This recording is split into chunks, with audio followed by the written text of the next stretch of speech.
Jumpa kembali di Ngulik Alkitab bersama saya Pendeta Mestika Hulu yang akan memandu kita dalam bincang Ngulik Alkitab ini. Kita mengulik Yohanes pasal 13 ayat 21-30. Tema kita kontroversi Yudas Iskariot. Untuk mengulik teks ini telah hadir di studio Bapak Pendeta Yohanes Bambang Mulyono. Bapak, terima kasih telah hadir sebagai narasumber di studio Ngulik Alkitab. Ya, terima kasih juga Ibu. Baik, sahabat, Bapak Pendeta Yohanes Bambang Mulyono adalah pendeta Universitas Maranatha Bandung. Jauh-jauh dari Bandung untuk berbagi dengan kita mengenai Yohanes pasal 13 ayat 21 dan 30 ini. Program Ngulik Alkitab yang sedang kita saksikan ini merupakan sarana bagi kita untuk belajar, mendalami kitab suci, dan melihat relevansinya dalam kehidupan kita sehari-hari. Kami mengajak para sahabat untuk berinteraksi, meninggalkan komentar di kolom komentar, atau bahkan bertanya kepada Bapak Pendeta YBM yang menjadi narasumber kita kali ini. Kita awali ngulik kita, doa dipimpin oleh Bapak Pendeta YBM. Silakan Bapak. Ya, mari kita bersama sebelum mendengarkan dan juga mengulas firman Tuhan, kita terlebih dahulu menyerahkan diri kepada Tuhan. Bapa yang maha baik, karya keselamatanmu kerap kali jauh dari apa yang kami pikirkan. Namun karya keselamatanmu yang jauh melampaui pemikiran kami bukan berarti karya keselamatanmu sesuatu yang irasional. Sebaliknya justru karya keselamatanmu yang misteri itu mengandung nilai-nilai yang kekal dan juga nilai-nilai yang sungguh rasional. Dan kami ingin belajar lebih dalam lagi Tuhan, supaya kami juga dapat menyikapi secara benar hal-hal yang melampaui pemikiran kami, bahkan kami kemudian cenderung untuk melihatnya dan menerjemahkannya secara spekulatif. Berikan kepada kami hikmat-Mu, sehingga kami dapat menangkap, mengerti dengan benar, khususnya di dalam topik ini, sosok yang kontroversial, Yudas Iskariot. Berikanlah kepada kami satu pemahaman yang mendalam, apa yang sebenarnya terjadi, supaya kami dapat melihat peristiwa penyaliban sebagai penebusan Kristus, juga dengan cara pandang yang benar.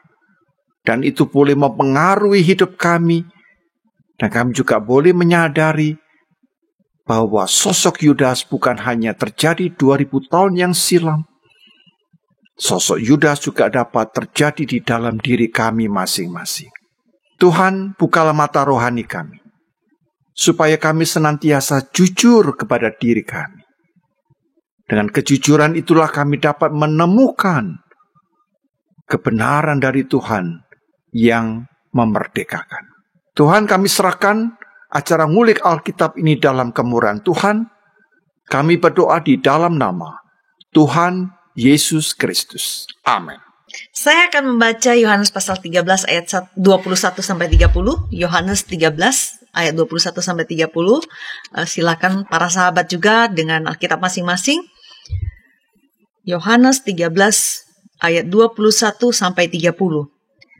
Setelah Yesus berkata demikian, ia sangat terharu lalu bersaksi, "Aku berkata kepadamu, sesungguhnya seorang di antara kamu akan menyerahkan aku."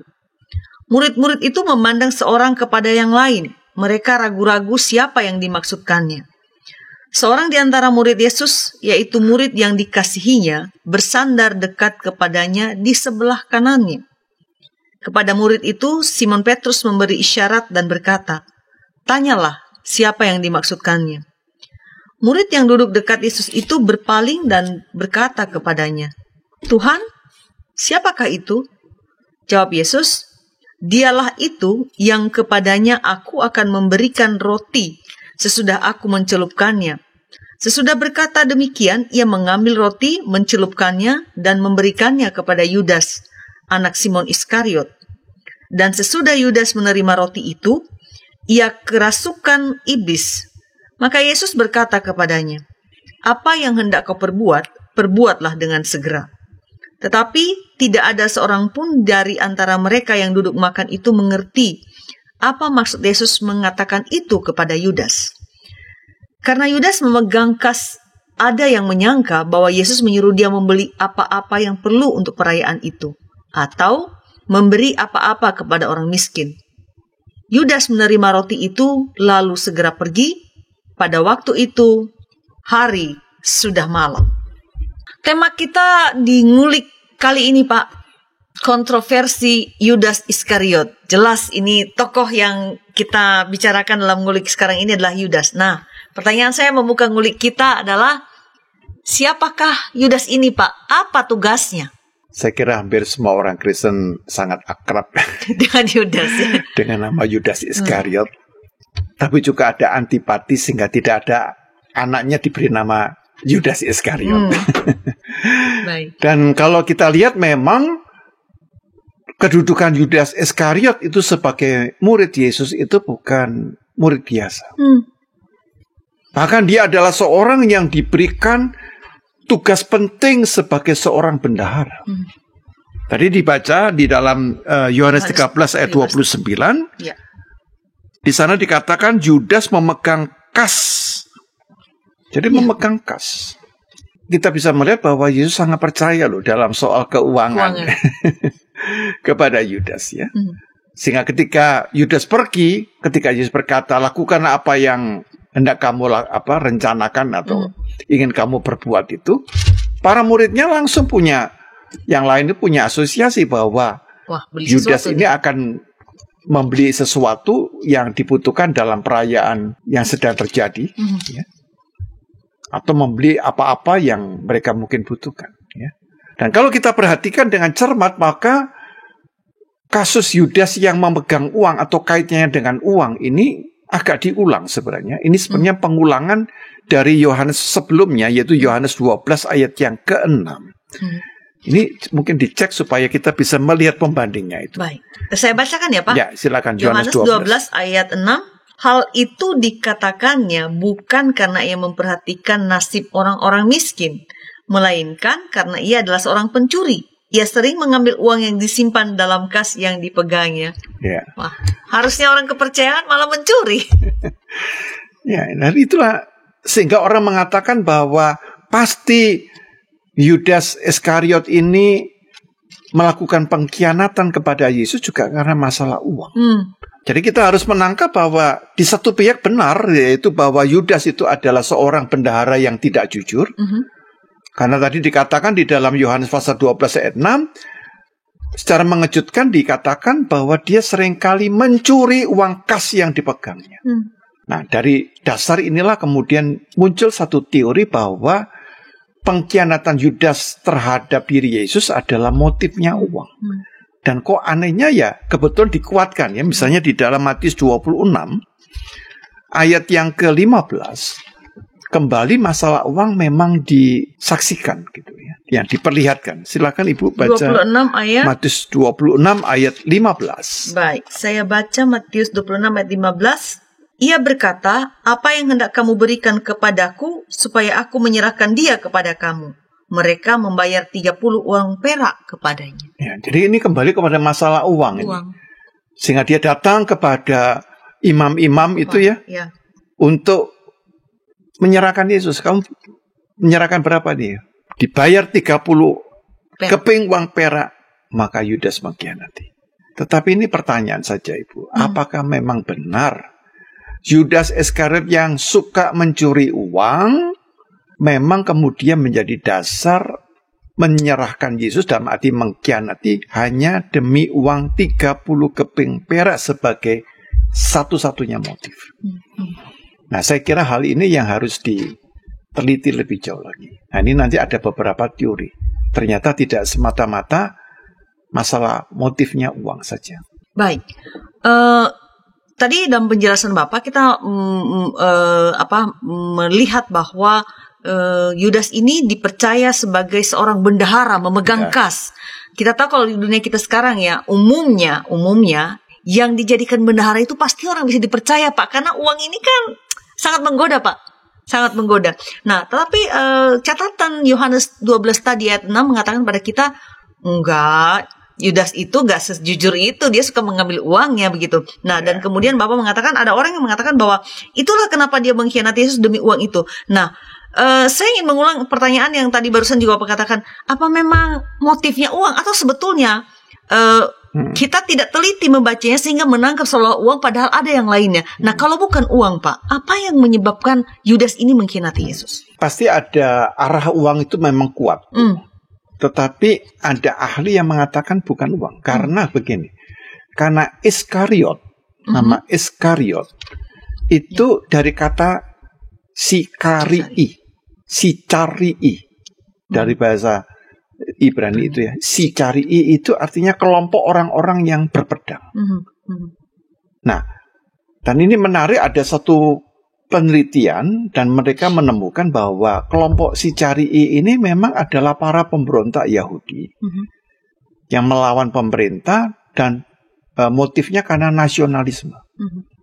Sehingga mereka ini melawan penduduk Romawi dan perlawanan itu meningkat pada tahun 40 sampai 50 Masehi. Dan kita tahu nanti perlawanan ini yang menjadi dasar Kaisar Romawi yang mengutus Jenderal Titus untuk menghukum Yerusalem. Ya, penduduk Yerusalem begitu. Nah, kalau pakai teori ini maka motif Yudas Iskariot bukan hanya karena uang. Tapi karena alasan yang nasionalis. Mengapa Yesus itu tidak membela dan melepaskan umat Israel dari penjajahan Romawi? Jadi ini motifnya adalah politik. Gitu. Nah, tetapi ada juga teori yang lain, Ibu. Ini ada tiga, baru teori yang ketiga ya. Tadi masalah motif uang, yang kedua adalah politik ya. Adalah alasannya begini. Jadi dalam teori yang ketiga ini mengatakan bahwa Yudas Iskariot itu menyerahkan kepada Yesus karena dia ingin melihat reaksinya Yesus. Yesus ini kan penuh kuasa. Kata-katanya jadi gitu ya. Ya, bertuah gitu ya. Apa yang dikatakan jadi. Jadi dia memancing supaya Yesus saat ditangkap dia bertindak dan mengeluarkan perkataan yang kekuasaannya itu. Nah, ternyata yang terjadi tidak begitu. Ketika Yesus ditangkap, tidak memperlihatkan kuasa mujizatnya, ya, Yesus sama sekali tidak memberikan perlawanan apa-apa. Bahkan yang mengejutkan justru Yesus ini melakukan mujizat, tapi menyembuhkan telinganya hamba imam besar yang ditetak oleh, yang dipotong oleh Petrus ya, yang kalau kita baca di dalam Yohanes 18 ayat 10, ya buat mujizat, tapi mujizatnya dipakai untuk menyembuhkan musuh lagi ya kan, bukan untuk menghancurkan musuh begitu ya. Nah, dari konteks inilah maka kita bisa melihat mengapa Yudas Iskariot itu menyesal gitu. Ya, mungkin kita baca sebentar perasaannya dia ya, mungkin sebelum kita memberi penilaian. Kita baca kalau usulan saya Matius 27 Bu ayat 4 Bu. 27. Ya, Matius 27 ayat yang keempat. Baik, Matius 27 ayat 4 akan kita baca setelah pesan-pesan berikut ini.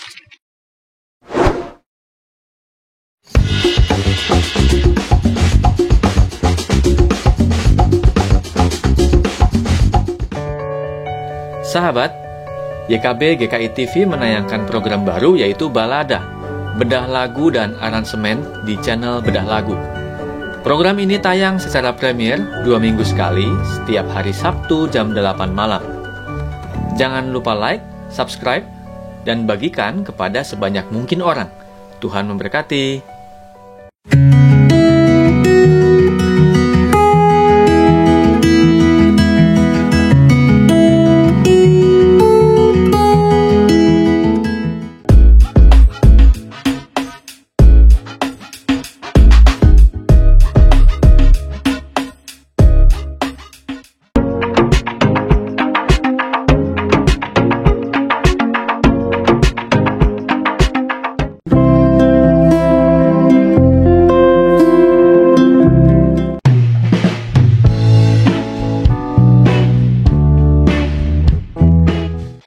Sahabat, mari dukung pelayanan dan pekabaran Injil melalui YKB dengan membagikan link acara ini kepada sebanyak mungkin orang.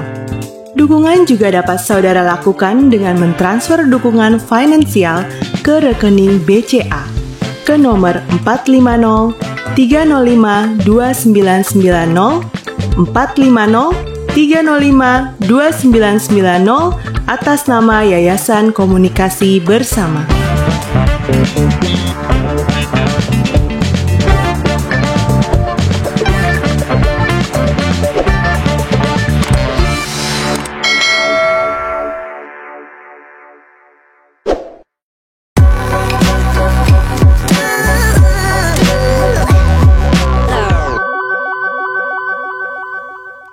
Terima kasih masih bersama kami di Ngulik Alkitab. Saya Pendeta Mestika Hulu dan narasumber kita Bapak Pendeta Yohanes Bambang Mulyono.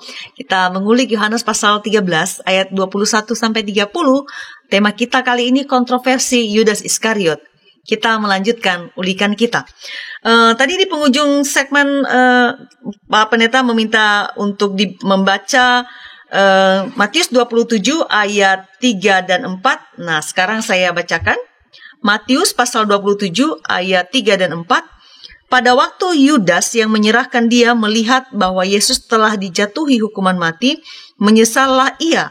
Lalu ia mengembalikan uang yang 30 perak itu kepada imam-imam kepala dan tua-tua dan berkata, "Aku telah berdosa karena telah menyerahkan darah orang yang tak bersalah." Tetapi jawab mereka, "Apa urusan kami dengan itu? Itu urusanmu sendiri."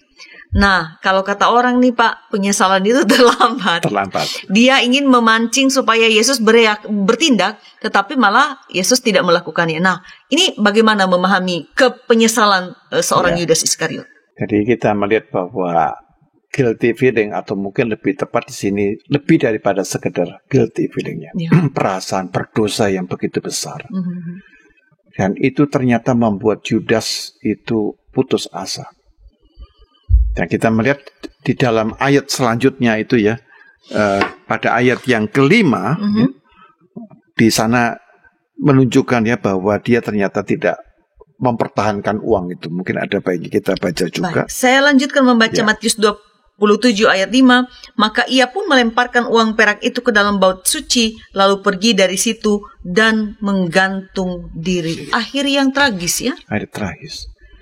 Jadi kalau disebutkan motifnya uang, ternyata dia juga akhirnya buang semua uang itu. Dan dia akhirnya menyelesaikan dengan cara menggantung diri. Nah, ini ada dua versi yang kalau di dalam Kisah Rasul 1 ayat 18 itu ada satu versi yang agak berbeda. Karena di dalam Kisah Rasul 1 ayat 18 itu mungkin kita baca supaya membanding ya. Pendengar menjadi lebih jelas ya bagaimana kondisinya Yudas. Sebagai pembanding terhadap Matius 27 ayat 5 tadi, kita membaca Kisah Para Rasul 1 ayat 18. Yudas ini telah membeli sebidang tanah dengan upah kejahatannya. Lalu ia jatuh tertelungkup dan perutnya terbelah sehingga semua isi perutnya tertumpah keluar. Iya. Jadi di sini gantung diri, tapi di sini lain. Ya, jatuh tertelungkup dan perutnya terbelah, ya. Begitu. Jadi apapun kondisinya saya kurang tahu, apakah gantung kemudian perutnya terbelah, saya kurang tahu bagaimana itu hubungannya. Tetapi mau mengatakan bahwa penyesalan Yudas Iskariot itu membawa satu akibat yang begitu tak terbayangkan, begitu mengerikan, begitu. Nah, maka kita bisa melihat bahwa di dalam konteks ini tentang Yudas Iskariot yang ini ternyata tidak semata-mata hanya karena uang. Apakah karena politik ataukah karena perkiraan dia bahwa Yesus melawan, ternyata tidak juga. Nah, jadi kita belum tahu. Baik. Kita melanjutkan, Pak. Bapak tadi mengatakan bahwa kalau mengatakan seperti anggapan sebagian ahli begitu bahwa dia mengkhianati Yesus karena uang, karena ada catatan sejarahnya 12 Yohanes 12 ayat 6 tadi bahwa dia mencuri. Kemudian diperiksa juga apakah ternyata pada akhirnya dia melepaskan uang itu. Nah, ada catatan lain tadi yang Bapak sampaikan juga bahwa Yudas ini dari namanya Iskariot, berarti dari si Cari. Si Cari itu orang berpedang. Nah, saya ingin bertanya begitu, apakah dia mengkhianati Yesus, katakanlah istilahnya mengkhianati Yesus itu karena ideologi dari si Cari itu, Pak? Itu memang salah satu teorinya begitu. Jadi dia ini adalah orang yang berjiwa pahlawan, seorang nasionalistik. Jadi dia ingin bahwa saya mau ikut Yesus, tapi dalam rangka untuk nasionalistiknya, supaya membebaskan bangsa Israel ini dari kekuasaan penjajah. Gitu. Baru dia mau. Tapi kenyataan Yesus tidak, gitu ya. Bahkan mengajarkan cinta kasih. Kalau engkau ditampar pipi kiri, berikan bukan bawa pedang ya. Bahkan hamba imam besar malah disembuhkan telinganya ya. Jadi itu ada semacam kekecewaan. Itu teori yang tiga tadi itu yang adalah kalau itu dipancing aja Yesus. Ya, siapa tahu nanti dia melawan gitu ya. Ternyata enggak juga gitu kan. Nah, maka kemudian ada teori yang keempat ini, Bu. Ya, teori yang keempat bahwa motif Yudas ini bukan kelompok si Cari'i, karena setelah diteliti, Bu, si Cari'i itu tidak muncul pada era Yesus. Jadi kenapa digugurkan? Karena kelompok si Cari'i itu baru muncul sekitar tahun 40-50 Masehi. Jadi setelah Yesus wafat dan bangkit, baru muncul kelompok ini. Sehingga tidak bisa kelompok si Cari'i yang dikaitkan dengan nama Iskariot itu dikaitkan dengan Yudas Iskariot. Maka ada teori yang keempat, yaitu namanya bahwa Yudas Iskariot ini menyerahkan itu bukan dalam arti jahat. Ya, dia tidak menyerahkan dalam arti negatif. Nah, inilah yang ditemukan di dalam penemuan arkeologi, Bu. Ya, di Mesir Tengah itu pada tahun 1970. Jadi ada penemuan arkeologi tahun 1970 di Mesir Tengah. Nah, di sana ada satu naskah dalam bahasa Koptik, ya, dalam bahasa Mesir. Dan itu kalau diteliti dari karbon itu ya. Karbon itu ya untuk mengukur itu sekitar dicek itu tahun 280 sampai dengan tahun 300. Jauh sekali. Jadi itu antara abad ketiga. Jadi ini naskah yang penting. Dan di dalam naskah itu mengejutkan bahwa penulisnya adalah Yudas Iskariot. Nah, jadi naskah aslinya tidak diketahui, tapi diperkirakan itu ditulis sekitar abad kedua antara tahun 140 sampai dengan 160. Tapi ini kan dalam bahasa Yunani, tapi kemudian diterjemahkan ke dalam bahasa Koptik. Jadi di dalam konteks ini Yudas mengkhianati, kalau menurut perkamen ini ya, dalam penelitian ini namanya kodek Chakos ya. Tulisannya TCHACOS ya. Chakos gitu. Itu bukan pengkhianatan yang buruk, negatif, itu bukan. Tetapi ada sesuatu yang justru mulia. Jadi bingung. Ini mulia. Nah, akhirnya itu bisa kita lihat di dalam yang disebut dengan Injil yang dinamakan Yudas. Ya, tapi sebenarnya tidak boleh disebut Injil. Tapi untuk gampangnya disebut Injil Yudas. Nah, inilah, Bu, teori yang keempat yang ingin kita perbincangkan di dalam acara ngulik Alkitab. Baik, kelompok si Cari'i ini tidak ada pada masa hidup Yesus. Jauh beberapa tahun atau belasan tahun mungkin setelah Yesus disalibkan, baru muncul sekitar tahun 40 atau sampai 50 Masehi. Jadi ini mau mengatakan pada kita, menggugurkan teori bahwa dia terkontaminasi ideologi si Cari'i begitu ya, Pak ya. Nah, lalu kemudian Bapak menyebutkan Injil Yudas. Nah, apakah Injil Yudas ini dapat membantu kita untuk memahami tindakan Yudas Iskariot ini, Pak? Atau justru juga nanti Injil Yudas ini Bapak juga mengatakan bahwa ini juga tidak bisa juga disebut Injil karena beberapa hal. Nah, jadi apa yang bisa dilakukan Injil Yudas untuk membantu kita melihat apa yang diperbuat oleh Yudas Iskariot ini? Mungkin melalui penemuan kodeks Chakos ini yang kita sebut Injil Yudas, itu minimal kita mengetahui pemikiran yang pernah ada di dalam kekristenan tentang Yudas Iskariot. Bahwa nanti belum tentu bisa menyingkapkan misteri motif Yudas Iskariot yang sebenarnya, tetapi minimal kita mengetahui bahwa ada semacam tanda petik teologi, ya, cara berpikir orang Kristen pada waktu itu tentang Yudas. diri Yesus dan juga Yudas gitu. Minimal kita bisa belajar di situ gitu. Baik, Pak, saya ingat sementara Bapak menjelaskan itu tadi di segmen pertama membuka ngulik ini Bapak mengatakan Yudas ini seorang yang istimewa. Keistimewaan itu antara lain bisa kita lihat petunjuknya, indikasinya ketika dia dijadikan pemegang kas, artinya Tuhan Yesus percaya pada dia. Nah, keistimewaan Yudas Iskariot ini apa saja, Pak? Kalau kita misalnya melihat dalam Injil Yudas. Ya, jadi yang konkret memang dia kelihatannya kalau zaman sekarang ini bisa akuntansi lah. Akuntansi. Akuntan gitu ya, Bu. Nah, tetapi di dalam kodeks Takos yang disebut dengan Injil Yudas itu, keistimewaan Yudas itu bukan itu. Tapi keistimewaan Yudas itu adalah dia mengetahui dengan benar, katanya katanya. Kalau katanya itu kan masih harus dicari tahu. Iya kan? Tempat asalnya Yesus. Jadi dia mengatakan kalau di dalam kodeks Takos ini tempatnya Yesus namanya Barbelo. Ya, mungkin agak asing namanya Barbelo. Kalau di Indonesia adanya Tebelo, Pak. Baik. Ya, jadi Barbelo itu adalah di mana tidak ada kematian. Nah, saya kebetulan membaca dalam kodeks Takos itu kalau diterjemahkan ke dalam bahasa Indonesia dia berkata seperti ini. Ini kata Yudas ya. Dia berkata begini kepada Yesus, "Aku tahu siapa engkau sesungguhnya dan dari mana asalmu. Engkau berasal dari alam yang tak mengenal kematian, tempat kediaman Barbelo. Dan aku tak pantas untuk mengucapkan nama dia yang telah mengutusmu." Jadi menarik sekali di dalam kodeks Takos ini berkata ini. Jadi karena Yudas Iskariot ini mengetahui tempat asal Yesus berasal dari alam Barbelo, maka mau mengatakan bahwa di dalam kodeks Takos ini Yudas ini adalah sosok yang mendapatkan pencerahan istimewa dari Yesus. Jadi bukan sekedar akuntan tadi, Bu. Tapi seorang yang mendapat pencerahan istimewa. Dan pencerahannya apa? Ini yang agak aneh. Jadi Yudas sebenarnya pencerahan supaya menyerahkan Yesus untuk disalibkan.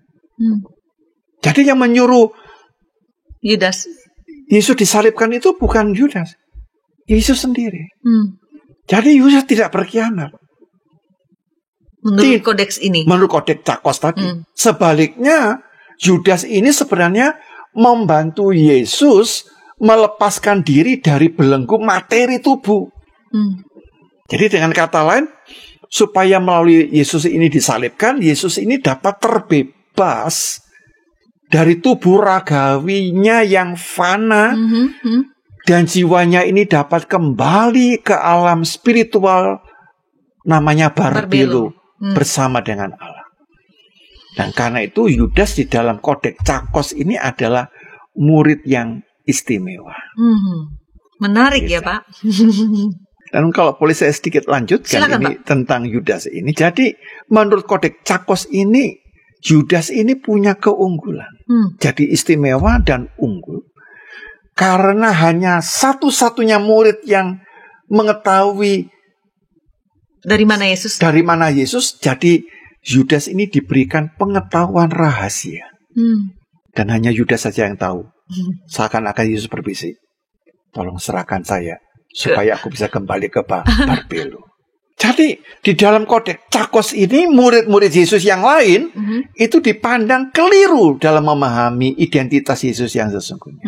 Jadi hanya Yudas yang tepat, yang benar.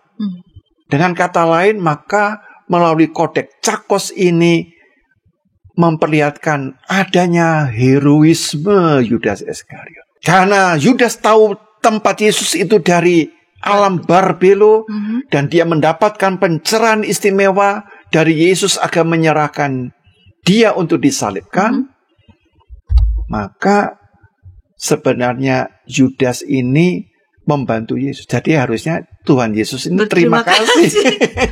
Terima kasih loh, kamu sudah nyerahkan aku sehingga aku disalib itu, sehingga aku bisa kembali ke alam Barbelo gitu.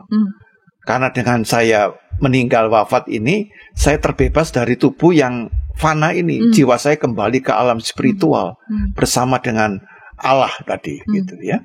Nah, jadi di dalam keunggulan inilah maka kita bisa melihat latar belakang pemikiran yang pernah ada di dalam kekristenan. Yaitu bahwa tubuh ini dianggap sebagai belenggu. Dari Yesus kenapa nih? Karena selama masih ada di dalam tubuh, dia masih terbelenggu oleh materi. Nah, kalau dia dilepaskan, maka rohnya Yesus bisa kembali ke alam Barbelo, yaitu alam apa? Alam ilahi.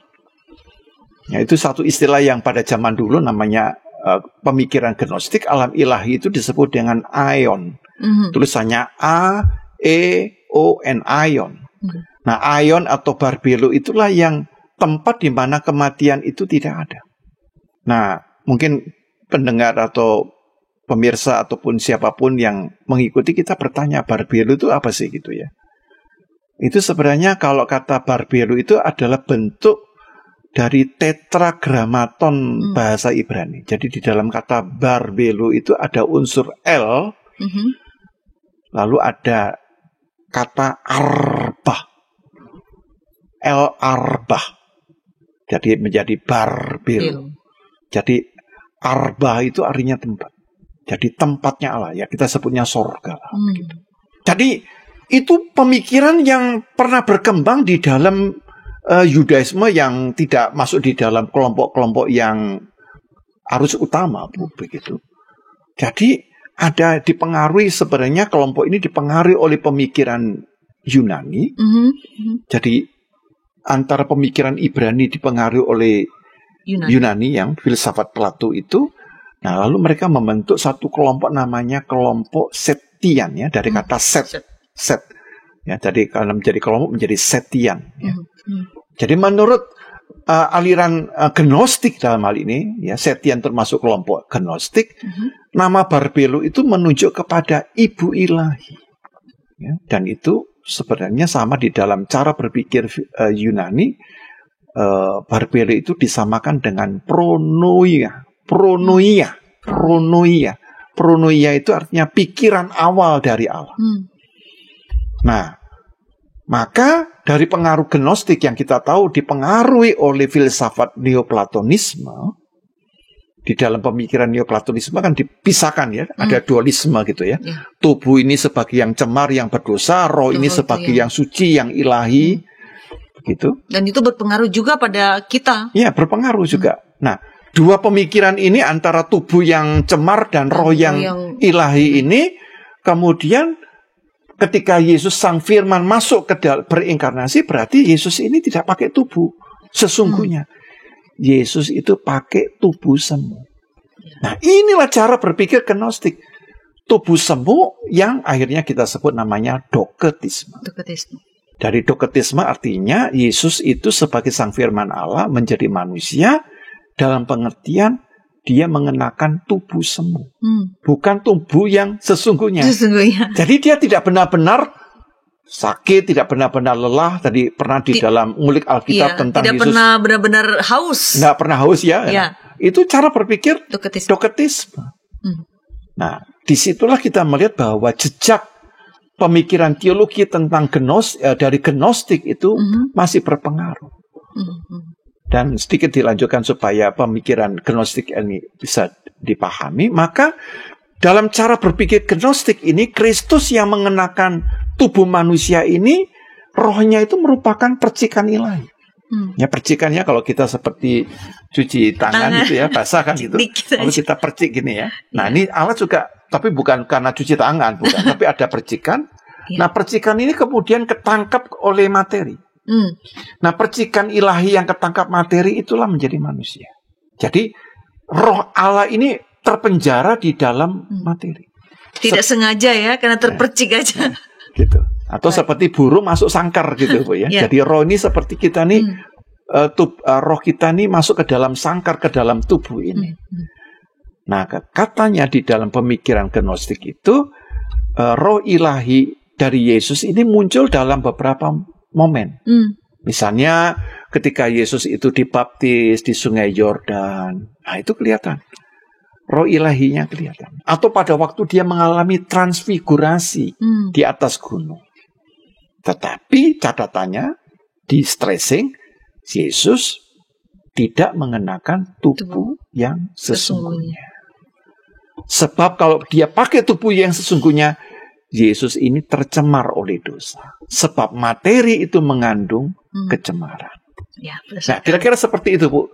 Agak sedikit luas ya pemikiran dari Kodeks Cakos tadi. Baik, kita akan lanjutkan ulikan kita setelah pesan-pesan berikut ini.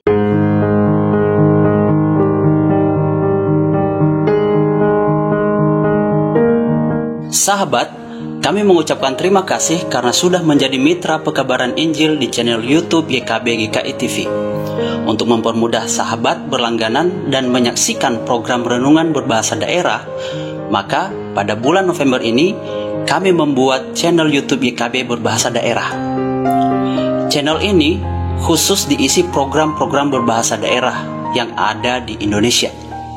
Diingat ya sahabat, mulai bulan ini program seperti Basa-Basa Dede bahasa Nias, Palam Oroha bahasa Toba, Pepalem Pusuh bahasa Karo, Pamalas Uhur bahasa Simalungun, Pepalem Ate bahasa Pakpak Daeri, Paniis Manah bahasa Sunda, Pangayeming Manah bahasa Jawa, Panadoh Ati bahasa Dayak Ahe, Penyadingan Atei bahasa Dayak Ngaju, Piranai Atei bahasa Dayak Maanyan, Umpama Kena Pena bahasa Toraja, Papan Sungai Naunga bahasa Talaut, Pakateno Unau bahasa Siau, Mari Kasagar Hati bahasa Kupang, Pamaringo Eti bahasa Sumba, Mapalolinekaf bahasa Timur, dan bahasa daerah lainnya akan tayang di channel YouTube YKB berbahasa daerah. Jangan lupa subscribe dan tekan tanda lonceng untuk mendapatkan informasi video terbaru di channel YouTube YKB berbahasa daerah. Terima kasih, Tuhan Yesus memberkati.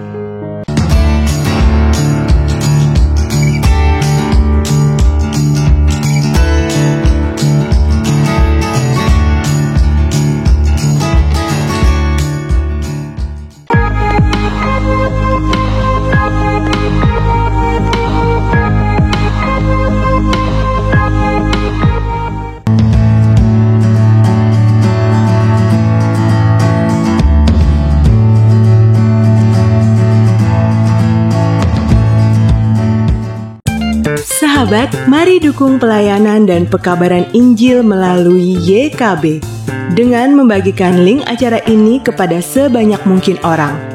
Dukungan juga dapat saudara lakukan dengan mentransfer dukungan finansial ke rekening BCA ke nomor 450 305 2990 450 305 2990 atas nama Yayasan Komunikasi Bersama.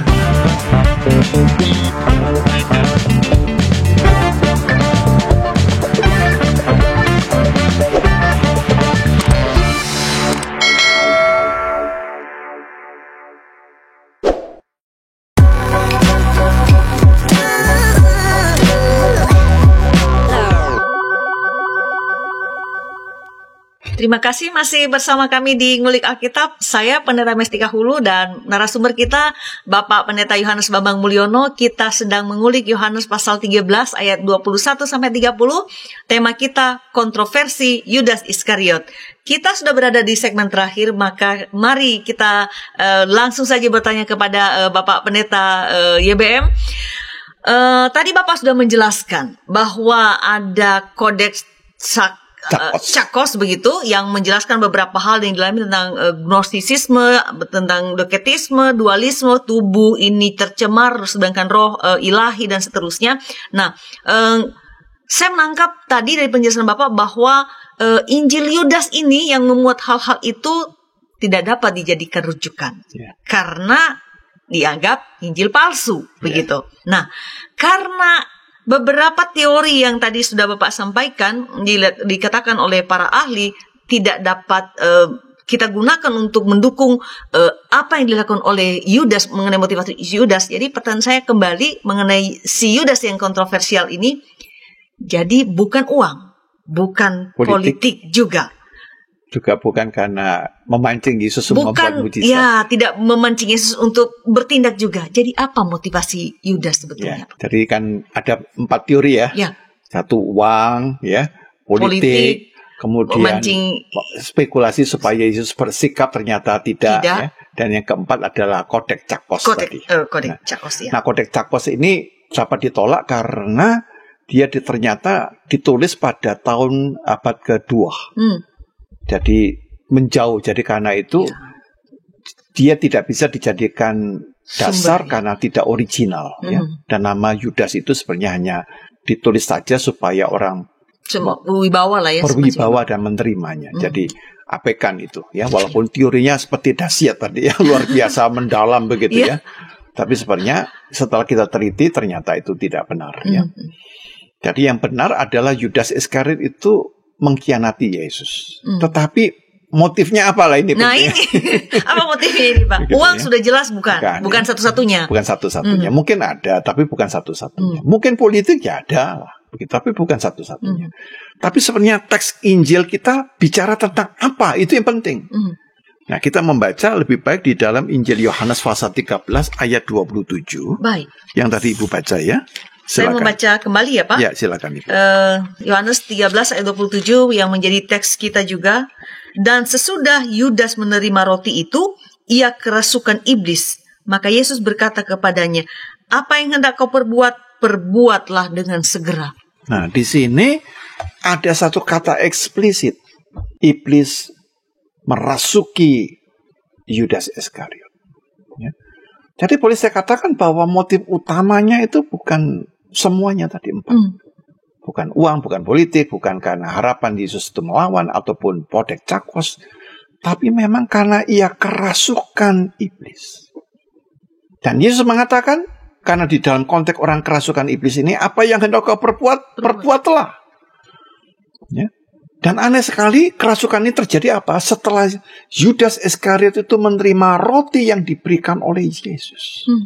Nah, kalau kita mendengar kata kerasukan, jangan dibayangkan seperti orang kerasukan setan pada umumnya ya, atau misalnya di dalam cerita Injil itu, ya, dia kehilangan kesadaran, atau di dalam Injil itu Markus 5 itu ya, Markus 5 ayat 3 sampai 5 ya, dia kejang-kejang begitu ya, dan tidak. Di sini kerasukan setan bukan dengan gejala yang semacam itu.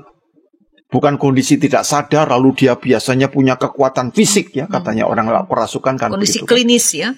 Punya kekuatan yang besar begitu, bisa melawan itu ya. Orang 5 pun bisa dibanting semua kalau perlu gitu kan. Bukan itu. Tetapi di dalam konteks ini menunjukkan bahwa Yudas Iskariot itu membuka dirinya. Jadi karena itu, lakukan, kamu sudah membuka diri. Untuk dipakai oleh kuasa kegelapan yang tujuannya iblis adalah menghalangi karya keselamatan Allah itu. Dan saya ingin mempertajam kata kerasukan setan itu. Kalau saya lihat di dalam bahasa Yunani jelas. Yaitu kata aiselten, eis ekeinon, satanas. Ya, saya ulangi. Aiselten, eis ekeinon, satanas. Kalau diterjemahkan harafiah itu kepada dia, ya, eselten itu ais ya, kepada dia, setan merasuki atau memasukinya. Jadi di dalam Yohanes 13 ayat 27 jelas, Yudas Iskariot dikuasai dan dikendalikan oleh iblis untuk mewujudkan rencana membunuh Yesus. Nah, inilah saya kira yang lebih lebih jelas eksplisit di dalam ayat Alkitab kita ini. Nah, mungkin pertanyaannya apakah ini muncul begitu? Tidak. Mari Ibu kita sedikit mendalami dengan melihat satu catatan di Lukas 4 ayat 13. Lukas 4:13. Di dalam Lukas pasal 4 ayat 13. Lukas 4 ayat 13, sesudah iblis mengakhiri semua pencobaan itu, ia mundur daripadanya besar dan menunggu waktu yang baik. Nah, perhatikan. Setelah Yesus berpuasa lalu dicobai oleh iblis dan tidak berhasil, lalu dikatakan iblis ini mundur daripadanya dan menunggu waktu yang baik. Sekarang waktu yang baik tampaknya. Dan ketemu dengan Yudas. Waktu yang baik ketemu nih, ada orang yang membuka dirinya untuk dikuasai. Jadi apa ya, kenapa menunggu waktu yang baik? Intinya kan dalam pencobaan itu Yesus itu gagal menjadi seorang Mesias. Rencana Allah penebusan itu gagal. Nah, iblis punya strategi. Strateginya adalah bagaimana Yesus itu dihentikan dengan kematian. Kalau Yesus mati, maka seluruh rencana dan keselamatan Allah itu akan gagal. Itu dalam pemikiran iblis. Nah, karena itu dia pakai si Yudas Iskariot. Kalau Yesus meninggal, wafat, berhenti deh. Gagal. Jadi misinya. Misi dia menjadi gagal. Tetapi apa yang terjadi? Siasat dan strategi iblis ini gagal total. Karena memang Yesus ini bisa dihukum, bisa disalibkan. Tetapi yang tidak pernah terbayangkan, Yesus mampu mengubah kekalahan ini dengan kebangkitannya. Itu tidak pernah ada dalam skenario iblis. Tidak masuk di dalam skenario. Kematian itu ternyata menyatakan kuasanya Yesus ini yang bangkit. Jadi kematian itu bukan disebabkan iblis yang berhasil membunuh Yesus. Tapi memakai orang supaya mampu. Tapi sebenarnya kalau mau dilihat, ternyata Yesus bukan. Tapi karena Yesus menyerahkan nyawanya. Ini 2-0 untuk iblis kalau di sini. Iya. Jadi dibayangkan itu Yesus jadi korban. Tapi Yesus tidak. Dia menyerahkan nyawanya. Dia mengubah dari victim menjadi sacrifice. Nah, ini saya kira hal yang kalau kita terapkan dalam hidup sehari-hari ya. Itu sangat luar biasa. Seandainya kita dijadikan orang sebagai korban, tapi kita mengubah statusnya korban, tapi kita menjadi orang yang berkorban. Itu pasti beda maknanya dan dampaknya. Dan dampaknya beda. Bisa diterapkan dalam kehidupan keluarga, ya. Orang tua yang tanda petik tidak bertanggung jawab menjadi mengkorbankan anak, tapi anak ini bisa mengubah menjadi sebuah sacrifice. Sacrifice ini justru menyelamatkan ayahnya atau mamanya yang mengorbankan dia. Jadi diubah itu. Nah, disitulah maka melalui sacrifice dari Yesus ini, dari Kristus yang menyerahkan nyawa inilah, maka penebusan dan pendamaian Allah bagi umat manusia itu dapat terjadi. Maka kita dapat mengatakan bahwa motif Yudas Iskariot itu bukan semata-mata hanya karena uang, ada sedikit, bukan karena politik, bukan karena harapan supaya Yesus ini melakukan perlawanan, menunjukkan kuasanya, juga bukan karena kodeks Cakos tentang pemikiran Yudas Iskariot yang punya keunggulan dan keistimewaan karena tahu tempatnya Yesus di Barbelo gitu kan. Ya. Jadi Yudas ini memang ada satu memang kontroversi. Seorang yang memang dicintai Yesus, saya kira bukan dipercaya, dikasih Yesus sehingga dipercaya. Tetapi dia pengkhianat. Tetapi bagi saya harusnya ada kata lebih daripada sekedar pengkhianat. Iya, ketemu lagi di sini sebuah semacam paradoks ya Pak, bahwa dan itu justru mengena juga pada saya ketika Bapak mengatakan bahwa Yudas ini mungkin tidak, katakan bukan, istilahnya bukan dipercaya oleh Yesus, tapi dikasihi. Dan pada poin itu saya merasa begitu, dan itu kena pada saya bahwa bukan karena kita layak, tapi kasih itu kan memang dianugerahkan. Dan pun Yudas yang Tuhan pasti tahu bahwa Yudas ini mungkin akan mengkhianatinya, tapi tetap dikasihi. Dan bagi saya itu sesuatu yang luar biasa, bukan hanya untuk Yudas, bahkan untuk saya yang mendengar ketika Bapak menjelaskan itu. Nah, berikutnya yang mau saya tanyakan ke Bapak. Bapak sudah mengatakan sebetulnya, ya tidak bisa juga mengatakan Yudas ini pengkhianat lah, pure pengkhianat begitu. Nah, jadi kalau tidak tepat, apa sesungguhnya yang bisa katakan tentang Yudas, Pak? Kan mungkin tidak terlalu adil baginya mengatakan, oh dia pengkhianat begitu. Apa sebetulnya yang terjadi? Dan kita mesti melihatnya dengan bagaimana harusnya. Jadi kalau kita mengatakan pengkhianat itu kan kita juga sebagai penghakimi, ya kan, menghakimi Yudas kan. Nah, tapi kalau kita mau jujur dalam hidup sehari-hari, kita juga tidak lebih baik daripada Yudas. Iya, tentu. Kan?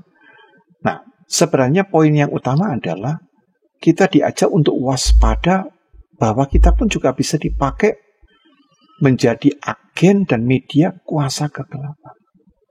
Kalau kita membuka diri seperti Yudas. Jadi kita bisa, siapapun, pendeta siapapun juga bisa. Mungkin selama pelayanannya puluhan tahun masih oke, tapi menjelang akhir hidupnya, saat-saat tertentu dia buka. Jadi Bu, kuasa kegelapan itu menguasai dia. Jadi kalau sudah bekerja, dia melebihi daripada sekedar pengkhianat.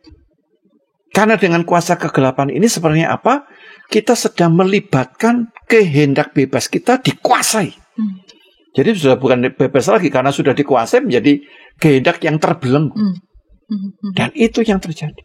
Jadi karena itu boleh dikatakan bahwa Yudas Iskariot itu bukan ditentukan oleh Allah. Seringkali saya mendengar, bersyukur loh orang Kristen kalau Yudas tidak mengkhianati maka Yesus tidak wafat. Maka kalau Yesus tidak wafat kalian tidak selamat. Nah itu sama saja mengatakan Allah sengaja merancang atau merencanakan tindakan Yudas, padahal Yesus juga menjawab. Mungkin supaya tidak bingung ya, boleh dijawab sekali Bu ya. Silakan. Matius 26 ayat 24. Perlu dibacakan? Ya dibaca supaya kita tidak nuduh bahwa Allah itu yang merencanakan segala perbuatannya Yudas gitu ya. Allah ternyata tidak baik pada Yudas. Baik, saya membaca Matius 26 ayat 24. Ayat 24. Anak manusia memang akan pergi sesuai dengan yang ada tertulis tentang dia. Akan tetapi, celakalah orang yang olehnya anak manusia itu diserahkan. Adalah lebih baik bagi orang itu sekiranya ia tidak dilahirkan. Ya, jadi dalam ayat ini jelas sekali bahwa Yudas itu melakukan itu ada kehendak iblis, ada kuasa iblis. Tapi dia punya kehendak bebas yang membuka. Jadi penyerahan pengkhianatan Yudas itu bukan ditentukan oleh Allah, tapi karena pilihan hidupnya. Nah, disitulah kita melihat bahwa kalau kita pun juga tidak waspada, bisa saja 10 tahun pertama bagus, 15 tahun pelayanan oke, 20 tahun oke, 22 masih oke, 23 membuka mulai goyang. Jadi Ibu, kita menjadi seperti dia. Gitu. Ya, Bapak menyebut tentang kehendak bebas Yudas Iskariot, dan kita semua juga dianugerahi kehendak bebas. Jadi kehendak bebas saya menangkap begini Pak, kehendak bebas itu merupakan anugerah, tetapi anugerah ini dapat menjadi bahaya ketika kita tidak berhati-hati menggunakannya. Itu yang dilakukan Yudas juga. Tapi ada salah persepsi Bu. Jadi free will itu kehendak bebas itu diartikan apa? Orang boleh semaunya. Boleh melakukan yang baik, juga boleh milih yang buruk. Padahal bukan begitu. Tidak begitu. Kehendak bebas itu artinya orang memilih yang benar dan baik di hadapan Tuhan.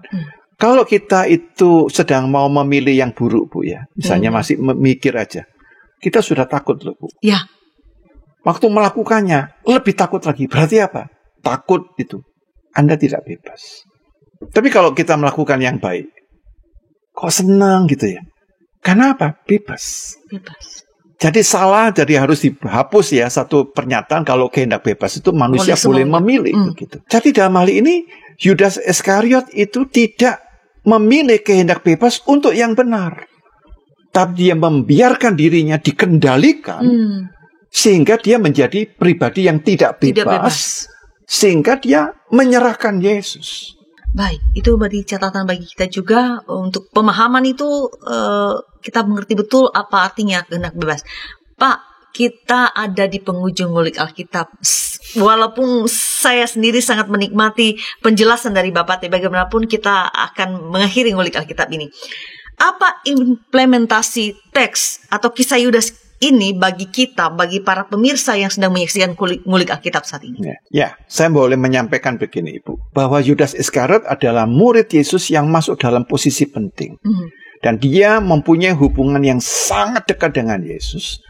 Ternyata orang yang dekat dengan Yesus bisa dipakai dan dikendalikan oleh kuasa kegelapan agar rencana dan karya keselamatan itu gagal. Yang kedua, iblis dan kuasa kegelapan tidak hanya bekerja dalam kehidupan orang yang tidak percaya. Tapi sebenarnya yang harus kita waspadai. Dia bekerja di lingkungan orang percaya, bahkan pada aras pimpinan dan tokoh-tokoh gereja. Karena itu kalau kita menjadi seorang pemimpin, menjadi seorang tokoh di gereja ataupun dalam satu lingkungan gerejawi, hati-hati. Bahwa kita justru seperti paling dekat dengan paling efektif dipakai oleh iblis. Ya, ini saya ingat bahwa ada satu taktik namanya, Bu, ya. Saya menyebutnya taktik kuda Troya. Ya, mungkin sebelum mengakhiri itu saya ingin membaca satu ayat ya, supaya kita ini makin sadar bahwa Yudas Iskariot itu bukan hanya tahun 2000 tahun yang lalu. Tapi silakan, Pak. Realita boleh dibacakan 1 Yohanes 2 ayat 19 ya, Bu, ya. 1 Yohanes 2 ayat 19. Ya. Memang mereka berasal dari antara kita, tetapi mereka tidak sungguh-sungguh termasuk pada kita. Sebab jika mereka sungguh-sungguh termasuk pada kita, niscaya mereka tetap bersama-sama dengan kita. Tetapi hal itu terjadi supaya menjadi nyata bahwa tidak semua mereka sungguh-sungguh termasuk pada kita. Peringatan ini, Pak. Jadi taktik kuda Troya itu adalah, kita tahu bahwa pada waktu antara orang Yunani dan orang Troya itu perang. Nah, kemudian orang Yunani ini punya akal gimana mengalahkan Troya itu pakai kan. Taktik. Nah, dibikinlah kuda kayu besar yang di dalam perutnya itu orang-orang ya. Nah, kemudian dimasukkan oleh orang Yunani, orang Troya ini seneng kan? Dimasukkan kuda kayu ini dan mereka berpesta dan mereka tidak sadar bahwa itu ada musuh. Dan kemudian 8 orang yang ada di dalam perut kuda Troya ini keluar dan kemudian membuka pintu gerbang. Tentara Yunani itu menyerbu dan akhirnya kota Troya hancur. Nah, kadang-kadang di dalam hidup bergereja juga seperti itu. Orang-orang yang kelihatannya dipakai Tuhan, yang sangat berwibawa, ya, begitu karismatik, menghancurkan kehidupan gereja. Jadi karena itu kita harus hati-hati. Siapapun di antara kita, jangan sampai ada 4 poin. Cirinya, kuasa iblis Yudas Iskariot, menimbulkan perpecahan. Yang kedua, mengaburkan karya penebusan Kristus. Semua agama itu sama.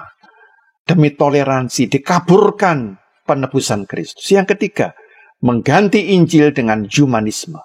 Ya, Injil sama kok dengan humanisme. Dikaburkan. Yang keempat, kita hidup dalam hawa nafsu. Semoga kita boleh belajar dari tokoh Yudas Iskariot. Yang kontroversial. Kontroversial itu. Baik, terima kasih Pak Pendeta YBM atas penjelasan diberikan dalam ngulik Alkitab kali ini, kontroversi Yudas Iskariot. Sahabat, saya mau menutup ini dengan mengutip tadi apa yang disampaikan oleh Pak Pendeta YBM, bahwa jangan terlalu kita ya, saya paraphrase, jangan terlalu pede kita dengan Tuhan, dekat dengan Tuhan. Orang-orang yang dekat dengan Tuhan dan Yudas Iskariot dekat dengan Tuhan juga bahkan menjadi incaran iblis. Jadi kita tetap waspada. Saya mau membacakan Lukas pasal 4 ayat 13 tadi sudah saya bacakan, saya baca kembali. Sesudah iblis mengakhiri semua pencobaan itu, ia mundur daripadanya dan menunggu waktu yang baik. Jadi ada baiknya kita tetap waspada.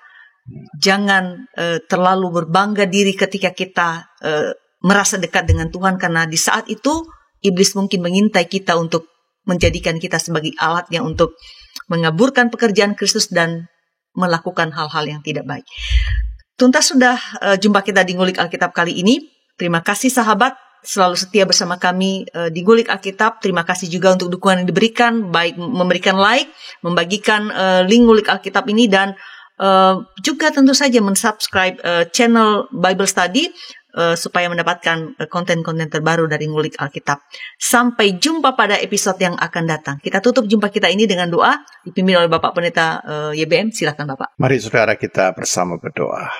Bapa yang maha baik, biarkanlah roh-Mu yang menjaga kami, mengingatkan, bahkan memberikan ketajaman untuk senantiasa kami mau bersedia otokritik, mengevaluasi diri kami. Betapa sering kami digunakan, bahkan dikuasai oleh kuasa kegelapan, karena kami bersikap takabur. Kami merasa lebih dekat dengan Tuhan. Kami merasa orang yang lebih saleh. Kami merasa menjadi orang yang lebih baik. Tuhan, sebenarnya pemikiran atau perasaan spiritualitas itu mau mengatakan bahwa kami saat itu begitu jauh dari Tuhan. Karena itu berikanlah kepada kami kerendahan hati, supaya kami saat kami benar-benar menerima rangkulan kasih Tuhan, kami justru belajar untuk merangkul sesama juga yang sedang menderita. Sebagaimana kami menerima rahmat, maka mampukanlah kami membagi-bagikan, mengkomunikasikan anugerah Allah itu kepada orang-orang di sekitar kami. Namun ketika rahmat Tuhan itu kami pakai untuk diri kami sendiri, disitulah kami dimanfaatkan, dikuasai oleh iblis. Dan iblis akan menunggu waktu yang baik, kapan kami lengah, sehingga kami boleh menjalankan misi iblis seperti yang dilakukan oleh Yudas Iskariot. Tuhan ajarlah kepada kami untuk melihat bahwa kami juga punya potensi sebagai orang-orang yang ingin menggagalkan rencana Tuhan. Di balik kata-kata kami yang rohani, di balik kesalehan kami, namun sebenarnya kami sedang menghalangi karya keselamatan Allah. Biarkanlah firman Tuhan yang boleh kami ulik pada hari ini tentang Yudas Iskariot membuka mata rohani kami, sehingga kami semakin dikuduskan, semakin layak, sehingga kami boleh setia sampai akhir hidup kami. Kami serahkan Tuhan hidup kami masing-masing, segala beban persoalan, pergumulan dari setiap pribadi yang mendengarkan acara ini, Tuhan lindungi dan Tuhan berkati, dan Tuhan mampukan. Kami berdoa di dalam nama-Mu yang kudus, Tuhan Yesus Kristus. Amin. Amin. Sahabat, mari dukung pelayanan dan pekabaran Injil melalui YKB dengan membagikan link acara ini kepada sebanyak mungkin orang. Dukungan juga dapat saudara lakukan dengan mentransfer dukungan finansial ke rekening BCA ke nomor 450 305 2990 450 305 2990 atas nama Yayasan Komunikasi Bersama.